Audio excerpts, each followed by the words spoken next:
మనము కొద్ది వారాలుగా కర్మలో అకర్మ చూడడం, అకర్మలో కర్మ చూడడం గురించి తెలుసుకుంటూ వస్తూ ఉన్నాము.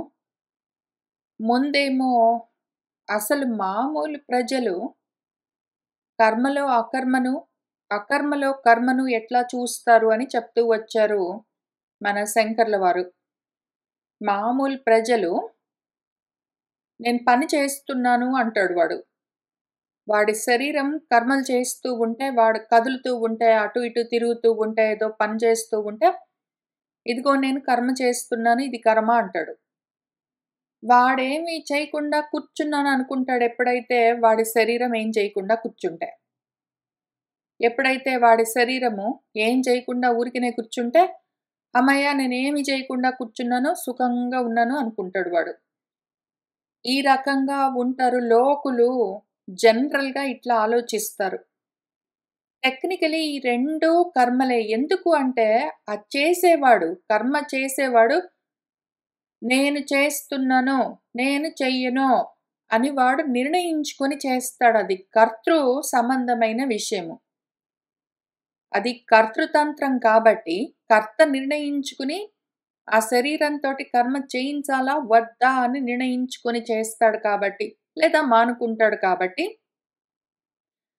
కర్త అధీనంలో ఉన్న విషయమది.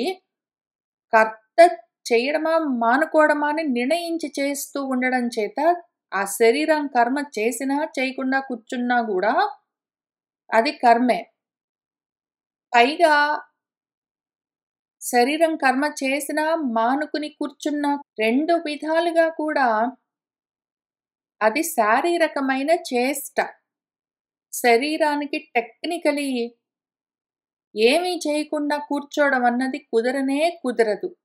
దానికి అవకాశమే లేదు. శరీరం ఏదో ఒకటి చేస్తూనే ఉంటుంది. అది శరీర ధర్మం.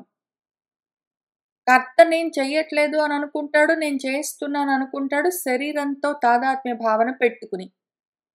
కాబట్టి మామూలుగా జనరల్‌గా మనుషులు అర్థం చేసుకోవాల్సిందేంటంటే, నేను చేస్తున్నాను, నేను చెయ్యట్లేదు అని వాడు శరీరంతోటి దేహాత్మ భావన పెట్టుకొని అనుకుంటున్నాడు. వాడు నిర్ణయిస్తున్నాడు యాక్చువల్‌గా. నిర్ణయము వాడు తీసుకుంటున్నాడు. కాబట్టి నిర్ణయించడం అన్న క్రియ చేత ఆ దేహం కూర్చున్నా, కదిలినా ఆ కర్మలు కర్మలే. అకర్మలు కాదు. అయితే కర్మలో అకర్మ చూడడం ఏమి అంటే, శరీరం చేస్తున్న కర్మలు నావి కాదు అని చూసుకోవడము కర్మలో అకర్మ. అకర్మలో కర్మ ఏమి అంటే, ఆత్మకు కర్మలు లేవు. ఆత్మ అకర్మ. అందులో కర్మలు లేవు అని తెలిసినవాడు, ఈ రకంగా ప్రజలు ఆత్మలోనే కర్మలు ఉన్నాయి అని అనుకుంటున్నారు అని తెలుసుకోవడము, ఆ విధంగా దాన్ని అర్థం చేసుకొని చూడ్డము, అకర్మలో కర్మ చూడ్డం. ఇంత దూరం చెప్పిన తర్వాత మన శంకర్ల వారు పోయిన వారం ఏం చెప్పారంటే, ఇంతవరకు మనం పైన చెప్పుకున్నంత వరకు ఇదంతా మామూలుగా మనుషులు ఎట్లా చూస్తారు దాన్ని అని. ఇక్కడి నుంచి పండితులు గూడా దాన్నెట్లా అర్థం చేసుకుంటారు? పండితులు గూడా దాన్ని వేరే విధంగా ఎట్లా వ్యాఖ్యానం చేస్తారు? మన భగవంతుడు ఎట్లా చెప్తున్నాడో దాన్ని యథాతథంగా అర్థం చేసుకుని వ్యాఖ్యానం చేయలేక పండితులు గూడా మోహపడి ఆ కన్‌ఫ్యూజన్‌లో, ఆ డెల్యూషన్‌లో ఈ శ్లోకానికి రకరకాలుగా విపరీత వ్యాఖ్యానాలు చేశారు అని చెప్తూ వచ్చారు. మామూలుగా జనరల్‌గా మనుషులు చెప్పేది కొంచెం నయము. శరీరము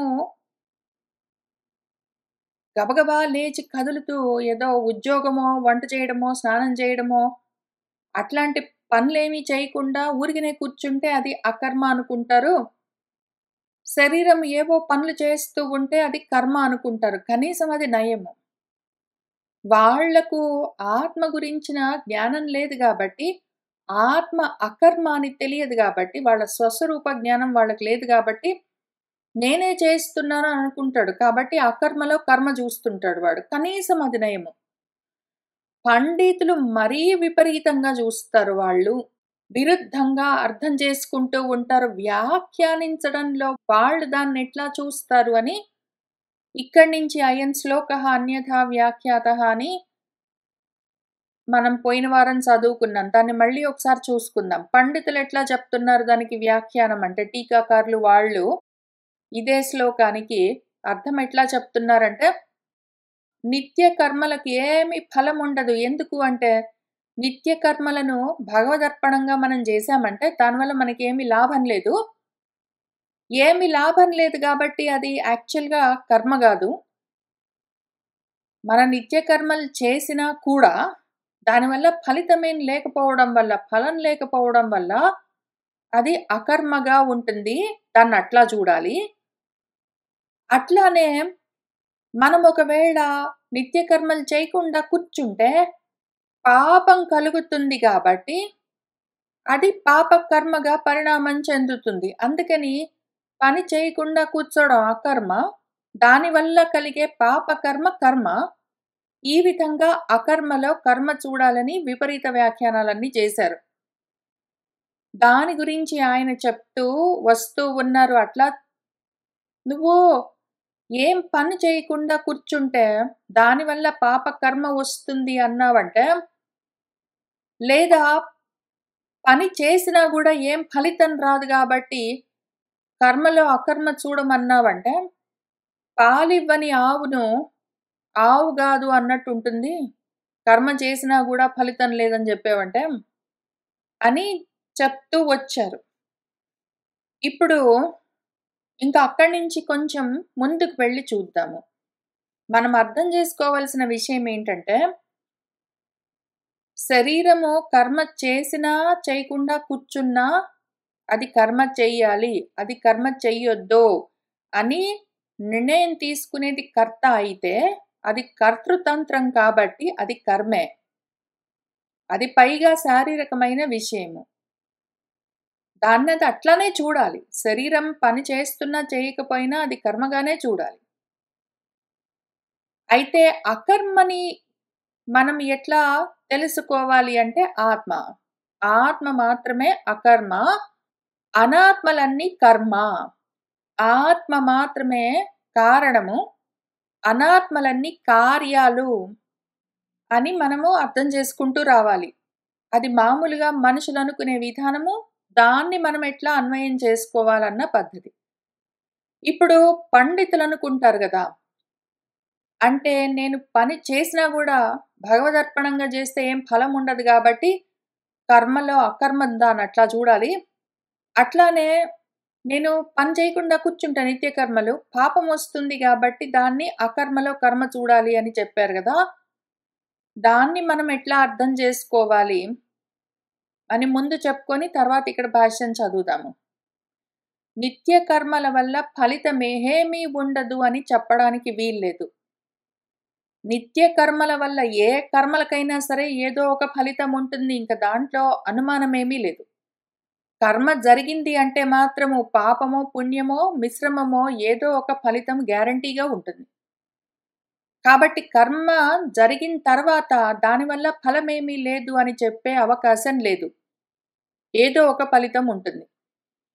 అసలు భగవద్గీతలో గూడా ఎక్కడ కర్మలు చేస్తే ఫలితం లేకుండా ఉంటుంది, కర్మలు చేసినా గూడా ఫలితం ఉండదని ఎక్కడా లేదు.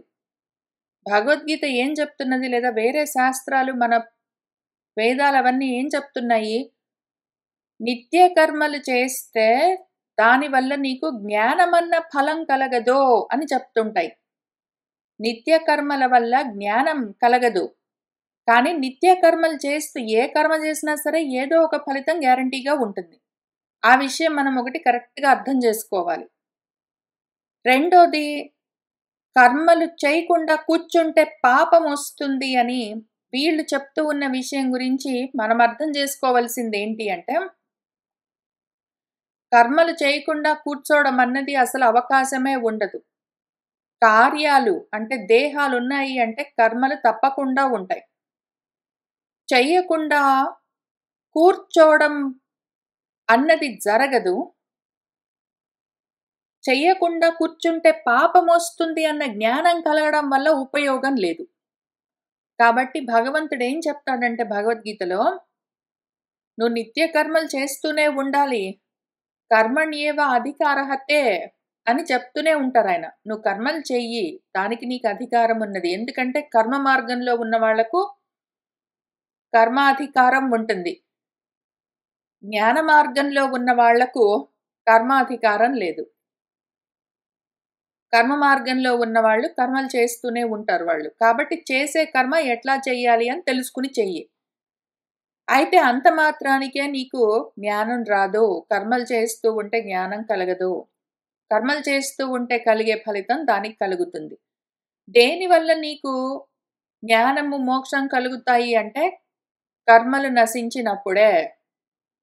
అదెప్పుడు కలుగుతుంది అంటే అదిగో కర్తృత్వ భావం లేకుండా పోతేనే కర్మలు నశించేది. నేను కర్తను అనుకున్నంత వరకు నేను కర్మలు చేయను అని నువ్వు కర్తగా నిర్ణయిస్తే కూడా అది మళ్ళీ కార్యం అయిపోతుంది. అది మళ్ళీ కర్మ అవుతుంది. దానివల్ల కూడా మనకు లాభం లేదు. ఈ విషయాల్ని జాగ్రత్తగా అర్థం చేసుకోవాలి ఎవరికి వాళ్ళు. మనం ఇక్కడి నుంచి భాష్యం చూసుకుంటూ వెళ్దాము. నన్ను కర్మణి యత్ అకర్మ దర్శనం అకర్మణివ కర్మ దర్శనం నతత్ మిథ్యా జ్ఞానం. మన పూర్వపక్షి ఏమంటున్నారంటే, కర్మలో అకర్మను చూడు, అకర్మలో కర్మను ఈ విధంగా చూడు అని వాళ్ళు ఏది చెప్పారో అంటే, నువ్వు నిత్య కర్మలు చేస్తే కూడా ప్రతిఫలాపేక్ష లేకుండా చేస్తే భగవదర్పణంగా అప్పుడు నీకేమీ ఫలం ఉండదు. దానివల్ల లాభం లేదు కాబట్టి అది అకర్మ, దాన్ని అట్లా చూడు. అకర్మలో అంటే నువ్వు నిత్య కర్మలు చేయకుండా కూర్చుంటే దానివల్ల నీకు పాపకర్మలు వస్తాయి. కాబట్టి అకర్మను కర్మగా ఈ విధంగా చూడని వాళ్ళు ఏం చెప్పారో అది మిథ్యా జ్ఞానం అంటివే నువ్వు. అది మిథ్యా జ్ఞానం అని అన్నావు కదా, అది మిథ్యా జ్ఞానం కాదు అని మన పూర్వపక్షి అంటే కిం తర్హి ఎందుకు కాదు, అది మిథ్యా జ్ఞానం అజ్ఞానం ఎందుకు కాదు అని మన సిద్ధాంతి అడిగితే మన పూర్వపక్షి ఏం చెప్తున్నారంటే, గౌణం ఫలభావ అభావ నిమిత్తం నా. ఇప్పుడు చెప్తున్నది ఏంటంటే కర్మని కర్మగా చూడకు, అకర్మని అకర్మగా చూడకు అని చెప్పట్లేదు. కర్మల వల్ల అకర్మల వల్ల కలిగే పాపపుణ్య ఫలాలు, పైగా ఫలము ఉండడము భావము, ఫలము లేకపోవడం అభావం అని వీటితోటి కలిపి కర్మలను అకర్మలను నిర్వచిస్తూ ఉండడం వల్ల అవి గౌణార్థంగా తీసుకుంటున్న విషయాలు. ఏ పదానికైనా రూఢ్యర్థము గౌణార్థము రెండూ ఉంటాయి. దేనికైనా సరే ముఖ్యార్థం ఒకటి ఉంటుంది, గౌణార్థం ఒకటి ఉంటుంది. మన వాళ్ళు టీకాకారులు ఈ శ్లోకానికి వ్యాఖ్యానం రాస్తూ కర్మ చేస్తూ ఉంటే అంటే నిత్య కర్మలు చేస్తూ ఉంటే ఫలితం ఉండదు కాబట్టి దాన్ని అకర్మగా చూడు అని చెప్తున్నది. ముఖ్యార్థంగా అది కర్మే గాని గౌణార్థంగా అకర్మ చూడు అని చెప్పారు. అందులో అజ్ఞానం ఏమున్నది? దాన్ని మిథ్యా జ్ఞానం అని ఎట్లా చెప్తావు నువ్వు? పైగా అకర్మ నిత్యకర్మ చేయకుండా కూర్చుంటే పాపకర్మం అన్నది కలుగుతుంది కాబట్టి అని చెప్పిన దాంట్లో అకర్మ కర్మ చేయకుండా కూర్చోవడం అన్నది ముఖ్యార్థము. గౌణార్థమేమి? దానివల్ల ఇట్లాంటి ప్రతివాయము పాపం కలుగుతుంది అని చెప్తూ ఉన్నారు కాబట్టి ఇందులో మిథ్యా జ్ఞానం ఏమున్నది? అజ్ఞానం ఎట్లా అయ్యింది అని మన పూర్వపక్షి చెప్తే దానికి మన సిద్ధాంతి నా కాదు, దాన్ని అట్లా చూడరాదు. కర్మ అకర్మ విజ్ఞానాత్ అపి గౌణాత్ ఫలస్య అశ్రవణాత్. నువ్వు దాన్ని కర్మగా చూడు అకర్మగా చూడు, ఈ రకంగా దాన్ని నువ్వు విపరీత వ్యాఖ్యానాలు చేసుకుంటే ఆ విషయం తెలిసినంత మాత్రాన గౌణము అన్న అర్థంతో దాన్ని నువ్వు తెలుసుకున్నంత మాత్రాన నీకేమైనా ఫలం కలిగిందా? దీనివల్ల ఈ లాభం ఉంటుంది అని ఎక్కడైనా చెప్పారా? నా అపి శృతహాని అశ్రుత పరికల్పనాయాం కశ్చిత్ విశేషం ఉపలభ్యతే. అనవసరంగా ఉన్న అర్థాన్ని పక్కన పెట్టి లేని దాన్ని కల్పించుకుని విపరీతమైన అర్థాలు చెప్పుకుంటూ డైరెక్ట్‌గా ఉన్న అర్థాన్ని పక్కన పెట్టి లేని రకరకాల వ్యాఖ్యానాలన్నీ పెట్టుకుంటే దానివల్ల కొంచెం కూడా లాభం లేదు. స్వశబ్దేన అపి శక్యం వక్తుం నిత్యకర్మణాం ఫలం నాస్తి అకరణాత్ చ తేషాం నరకపాతః స్యాత్ ఇతి. ఒకవేళ చెప్పదలుచుకుంటే కర్మలో అకర్మజుడు, అకర్మలో కర్మజుడు అని ఎందుకు చెప్తారు? డైరెక్ట్‌గానే చెప్పొచ్చు కదా! నువ్వు నిత్యకర్మలు చేశావంటే ఫలం ఏమీ ఉండదు, నాస్తి. నువ్వు నిత్యకర్మలు చేయకుండా కూర్చున్నావనుకో దానివల్ల నరక ప్రాప్తి అని డైరెక్ట్‌గానే చెప్పొచ్చు కదా! తత్ర వ్యాజేన పరవ్యామోహ రూపేణ కర్మణి అకర్మయః పశ్యేత్ ఇత్యాదినా కిం. అనవసరంగా ఇతరులకు మోహం కలిగే విధంగా వాళ్ళని కన్‌ఫ్యూజ్ చేయడం కోసమే అక్కరణంలో అంటే కర్మ చేయకుండా కూర్చోవడంలో కర్మ చూడు, కర్మ చేస్తూ ఉండడంలో అకర్మం చూడు అని ఈ నెపం పెట్టుకుని చదువుకుంటున్న వాళ్ళని కన్‌ఫ్యూజ్ చేయడం కోసమే కర్మణి అకర్మ, అకర్మణి కర్మ అని చెప్పడం ఎందుకు? కావాలని. డైరెక్ట్‌గానే చెప్పొచ్చు కదా! నువ్వు ఈ నిత్య కర్మలు చేస్తే ఏమీ ఫలితం ఉండదు. ఫలితం నాస్తి. చేయకుండా కూర్చున్నావంటే నరకం గ్యారంటీ అని చెప్పొచ్చు కదా! తత్ర ఏవం వ్యాచక్షాణేన భగవతా ఉక్తం వాక్యం లోక వ్యామోహార్థమితి వ్యక్తం కల్పితం స్యాత్. ఇట్లా ఒకవేళ మనం విపరీత వ్యాఖ్యానాలు చేస్తే భగవంతుడే కావాలని లోకులను మోహపరచడం కోసం వాళ్ళను ఇంకా అయోమయంలోకి త్రోయడం కోసమే ఈ విధంగా చెప్పాడు అని మనమే పుట్టించినట్టుంటుంది. అప్పుడు భగవంతుడు చెప్పిందే ఆయనే కావాలని మనుషుల్ని కన్ఫ్యూజ్ చేయడం కోసం ఇట్లా చెప్పాడు అని మనం అన్నట్టు ఉంటుంది. అప్పుడు నచ ఏతత్ ఛద్మరూపేణ వాక్యేన రక్షణీయం వస్తు. పైగా అంటే కాదండి సిద్ధాంతి, ఇది చాలా గహనమైన గుహ్యమైన రహస్యమైన విషయం కాబట్టి మామూలు మనుషులకి డైరెక్ట్‌గా అర్థం కాకుండా ఉండడం కోసం కావాలనే భగవంతుడు కన్ఫ్యూజ్ చేయడం కోసం ఇట్లా చెప్పాడు అని ఒకవేళ మనం అనుకుంటే అది కూడా అట్లా కూడా చెప్పుకోవడానికి వీల్లేదు. భగవంతుడు కావాలని కన్ఫ్యూజ్ చేయడం కోసం అట్లా ఎప్పుడూ చెప్పడు, అబద్ధం చెప్పడు, తిరిగేసి మరలేసి చెప్పి మనల్ని మోసపుచ్చడు. నాపి శబ్దాంతరేణ పునః పునః ఉచ్యమానం సుబోధం స్యాత్ ఇది ఏవం వక్తుం యుక్తం. వేరే వేరే రకరకాల మాటలన్నీ పెట్టి తిరిగేసి మరలేసి క్లియర్‌గా అర్థం అవ్వడం కోసం అనుకుంటూ ఇంకా కన్ఫ్యూజ్ చేసే మాటల్ని ఆయన వాడి చెప్పాడు అనడం కూడా అయుక్తం, తగిన విషయం కాదు. ఆయన ఒకటి మనల్ని మోసం చేయడానికి చెప్పట్లేదు. రెండోది అంటే ఇది రహస్యం కదా కాబట్టి దాన్ని కాపాడదాము, ఎవరికి పడితే వాళ్ళకి అర్థం కాకూడదు అని మన దగ్గర నుంచి ఇన్ఫర్మేషన్ని దాచిపెట్టడం కోసం ఆయన అట్లా చెప్పట్లేదు. 3 ఆయన ఇంకా క్లియర్‌గా ఎక్స్‌ప్లెయిన్ చేస్తాననుకుంటూ ఇంకా కన్‌ఫ్యూజింగ్‌గా కర్మణి అకర్మ, అకర్మణి కర్మ అని తిరిగేసి మరలేసి మాటలన్నీ వాడి చెప్పట్లేదు. ఈ 3 రకాలుగా ఆయన ఆ పద్యాన్ని చెప్పలేదు. ఆయన డైరెక్ట్‌గానే చెప్తున్నాడు పాపము. దాన్ని మనం అట్లనే అర్థం చేసుకోవాలి. మనము దాన్ని ఇంకా కన్‌ఫ్యూజింగ్ చేసుకోకూడదు. కర్మణి ఏవ అధికారః తే ఇత్యత్ర హి స్ఫుటతరం ఉక్తః అర్థః. ఆయన చెప్పదలుచుకున్న విషయం డైరెక్ట్‌గానే చెప్తాడు. తే నీకు కర్మలోనే అధికారం ఉన్నది, కర్మ చెయ్యి అని స్ఫుటతరంగా చాలా స్పష్టంగా చెప్పాడు కదా! నా పునర్వక్తవ్యః భవతి. ఒకవేళ కర్మ చెయ్యి కానీ ఏం ఫలితం ఉండదు, చేయకుండా కూర్చున్నావంటే మాత్రం పాపం వస్తుంది అని ఇన్ని రకాలుగా చెప్పడం ఎందుకు? కర్మ చెయ్యి అని ఆల్రెడీ చెప్పాడు కదా ఆయన. మళ్ళీ ఇంకొక రకంగా వేరే వేరేగా కన్‌ఫ్యూజ్ చేసుకుంటూ చెప్పవలసిన పని లేదు ఆయనకి. ఆయన చెప్తున్నది ఇది గాదు. సర్వత్ర చ ప్రశస్తం బోద్ధవ్యం చ కర్తవ్యం ఏవ.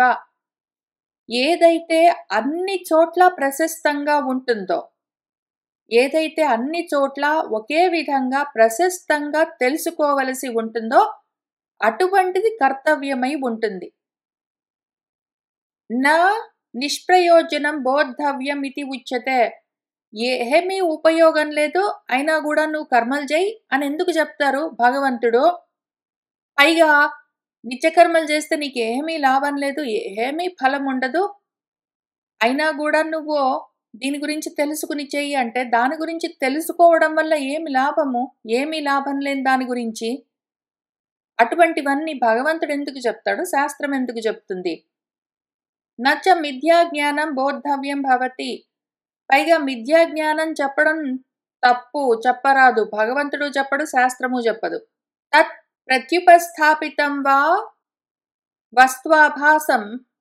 వస్తువు లేని వస్తువు అంటే నిత్యకర్మలు చేస్తే దానివల్ల ఏమీ ఫలితం లేదు, చెయ్యకపోతే పాపం వస్తుంది అని లేని దాని గురించి దాన్ని ఏదో విధంగా రుజువులతో ప్రమాణాలతో చూపించడానికి రకరకాల యుక్తులు ప్రయోగించి చూపించడం వల్ల లాభమేమీ లేదు.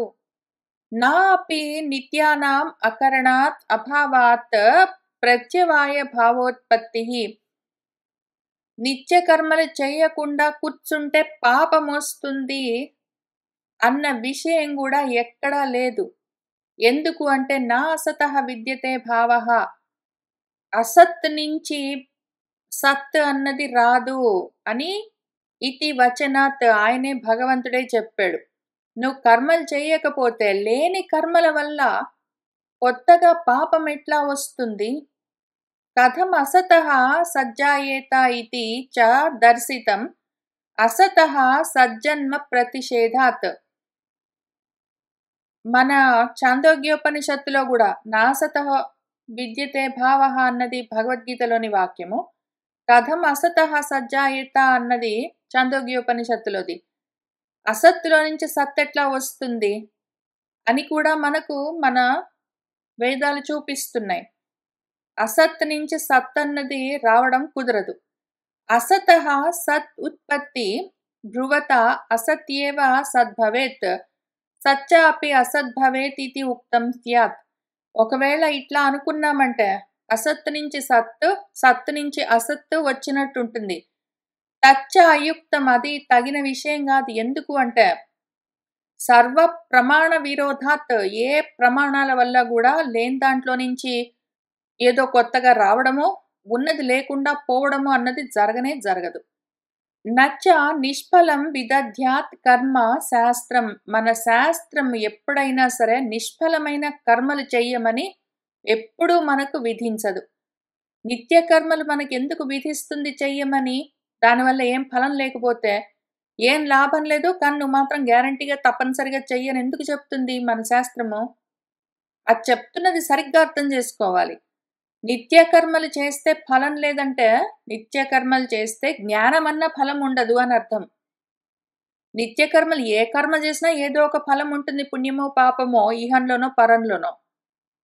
అయితే జ్ఞానమన్న ఫలితం మాత్రం దీనివల్ల రాదు, కర్మ వల్ల రాదు. ఆ విషయం అర్థం చేసుకోమంటే దాన్ని పక్కన పెట్టి అసలు నిత్యకర్మలు చేస్తే ఏ ఫలితము లేదు అంటే ఏ ఫలితం లేని దాన్ని శాస్త్రం ఎందుకు చెప్తుంది? భగవంతుడు కర్మణ్యేవ అధికారహతే అని ఎందుకు చెప్తారో అందులో పోని భగవంతుడు చెప్పాడా, శాస్త్రం చెప్పిందా అని పక్కన పెడదాం.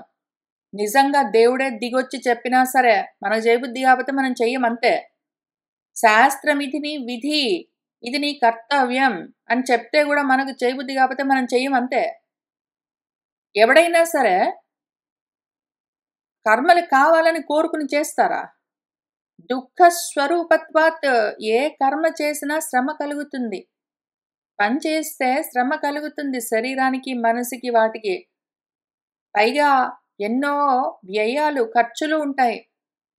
ఎన్నో వ్యయాలు, ఎన్నో ప్రయాసలకు ఓర్చి చెయ్యాలి ఏ కర్మ చేసినా కూడా. ఎందుకు కావాలని ఎవడైనా చేస్తాడు కర్మ? దుఃఖస్య చ బుద్ధిపూర్వకతయా కార్యత్వ అనుపపత్తేహే. దుఃఖాన్ని కలిగించే శారీరకమైన శ్రమను, ఆర్థికమైన వ్యయాలను, వాటిని, కాలాన్ని కూడా వ్యయం చేసుకుంటూ కర్మలు చేయాలి. ఇటువంటి కష్టాలను కలిగించే కర్మలను బుద్ధిపూర్వకంగా చెయ్యడం అన్నది యూజువల్గా ఉండదు. ప్రజలు కావాలని వాళ్ళే రకరకాల కర్మలన్నీ కల్పించుకుని చెయ్యరు. శాస్త్రం చెయ్యమని చెప్తుంది. మామూలు కర్మలంటే ఇది ఈ పని చేశానంటే నాకు ఈ ఉద్యోగమొస్తుంది, ప్రమోషనొస్తుంది, జీతం ఎక్కువవుతుంది, డబ్బులొస్తాయి. నేనిక్కడికెళ్ళానంటే నాకు సుఖం కలుగుతుంది. నేనది చూస్తే చాలా ఆనందిస్తాను. ఇది తింటే చాలా సంతోషిస్తానని వాడు ఏదో ఒక లాభాన్ని ఆశించి వాడు కర్మలు చేసుకుంటాడు. అయితే నిత్య కర్మలు తప్పనిసరిగా చెయ్యాలి అని చెప్తూ ఉన్న వాటిని వాడు కావాలని కోరుకుని ఎందుకు చేస్తాడో, అవకాశం ఉంటే చేయకుండా ఉంటాడు. అందుకనే నిత్య కర్మల్ని తప్పకుండా చెయ్యమని శాస్త్రము చెప్తుంది. భగవంతుడు కూడా చెప్తాడు. దానివల్ల ఏదో ఒక ఫలితం దానికి కలిగేది దానికి కలుగుతుంది. అయితే దానివల్ల ఏ ఫలితం కలగదు అంటే జ్ఞానమన్న ఫలం దానివల్ల రాదు. మోక్షమన్నది దానివల్ల రాదు. అది వేరే విషయము. అసలు నిత్యకర్మ వల్ల ఏ లాభము లేదు అంటే ఎవడైనా ఎందుకు చేస్తాడో, శాస్త్రం కూడా అటువంటి నిష్ఫలమైన పనికిరాని కర్మ చేయమని ఎందుకు చెప్తుంది? భగవంతుడు ఎందుకు చెప్తాడు? తత్ అకరణే చ నరకపాత అభ్యుపగమాత్ అనర్థా ఏవ ఉభయథా అపి కరణే చ అకరణే చ శాస్త్రం నిష్ఫలం కల్పితం స్యాత్. అట్లా ఒకవేళ ఏమీ లాభం లేదు, నువ్వు నిత్యకర్మలు చేస్తే అయినా కూడా చెయ్యి అని ఒకవేళ శాస్త్రం చెప్తే దానివల్ల 2 రకాల అనర్థాలు కలుగుతాయి. ఒకటేంటంటే, నువ్వు కర్మలు చేస్తే, నిత్య కర్మలు చేస్తే దానివల్ల ఏమీ లాభం లేదు. 2 నువ్వు నిత్య కర్మలు చేయకపోతే నీకు పాపం వస్తుంది.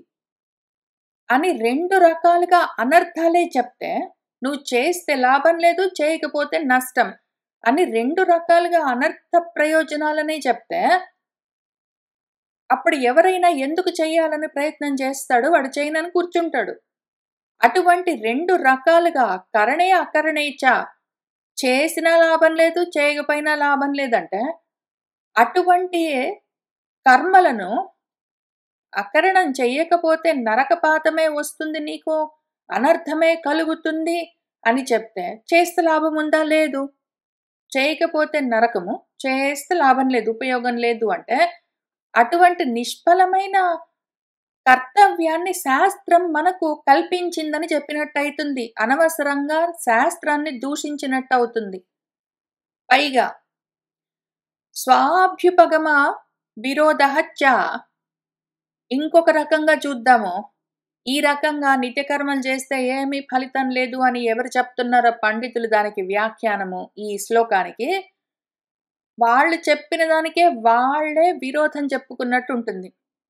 ఎందుకు అంటే నిత్యం నిష్ఫలం కర్మ ఇతి. నిత్యకర్మలను చేస్తే అది నిష్ఫలము. నిత్యకర్మలు చేస్తే దానివల్ల లాభమేమీ లేదు అని వాళ్ళే చెప్పి, పైగా దాంతో పాటే అభ్యుపగమ్య మోక్ష ఫలాయ ఇతి బ్రువతః. దానివల్ల నిత్యకర్మలు చేస్తే నీకు మోక్షమన్న ఫలం కలుగుతుంది అని చెప్పారనుకోండి. నిత్యకర్మలు చేయడం వల్ల ఏమీ ఫలం ఉండదు. కాబట్టి అది అకర్మ అని ఒక పక్క చెప్తూనే, నిత్యకర్మలు ఈ రకంగా నువ్వు చేసావంటే నీకు మోక్షం వస్తుంది అని చెప్తే, మోక్షం కూడా ఫలమే గదా! నిత్యకర్మల వల్ల ఏ ఫలితము లేదంటే మోక్షమన్న ఫలితం కూడా లేకుండా పోవాలప్పుడు. కాబట్టి వాళ్ళు చెప్పిన దానికే అది విరుద్ధమైపోతుంది. తస్మాత్ యథాశ్రుతం ఏవార్థః కర్మణి అకర్మయః ఇత్యాదేః. అందుకని మన పెద్దలు మనకు ఏది చెప్తూ వచ్చారో దీని గురించి బాగా భావన చేసి అన్ని విధాలుగా పూర్వాపరాలన్నీ విచారించి దీన్ని ఎట్లా అర్థం చేసుకోవాలి ఈ శ్లోకాన్నని మన పెద్దలు మన పూర్వీకులు ఎట్లా చెప్తూ వచ్చారో యథాశ్రుతం మనం అది ఎట్లా వింటూ ఉన్నామో దాన్ని అట్లానే అర్థం చేసుకోవలసి ఉంది. తథా చ వ్యాఖ్యాతః అస్మాభిః శ్లోకః. అదే విధంగా మనం ఎట్లా విన్నామో దాన్ని అట్లానే అర్థం చేసుకోవాలి. మనము అట్లానే దాన్ని తర్వాత వాళ్ళకి చెప్పాలి. నేను దాన్ని అట్లానే చెప్తూ ఉన్నాను అని మన గురువుగారు శంకర్ల వారు ఈ శ్లోకానికి భాష్యాన్ని ఇట్లా పూర్తి చేశారు. తర్వాత ఈ విధంగా కర్మలో అకర్మను దర్శిస్తే ఏం జరుగుతుంది అని దాన్ని స్తుతిస్తూ ఇంకా కొంత భాష్యం ఉంది. తర్వాత మన భగవంతుడు కూడా ఎన్నో శ్లోకాల్లో ఈ విషయాన్ని మనకు చెప్తూ వెళ్ళారు. ఎప్పుడైనా మనం మళ్ళీ ఇంకొకసారి పూర్తిగా భగవద్గీత శంకర భాష్యంతో సహా చదువుకున్నప్పుడు మళ్ళీ చూసుకుంటూ వెళ్దాము. ఇవాల్టికి ఇక్కడికి ఆపుతున్నాను.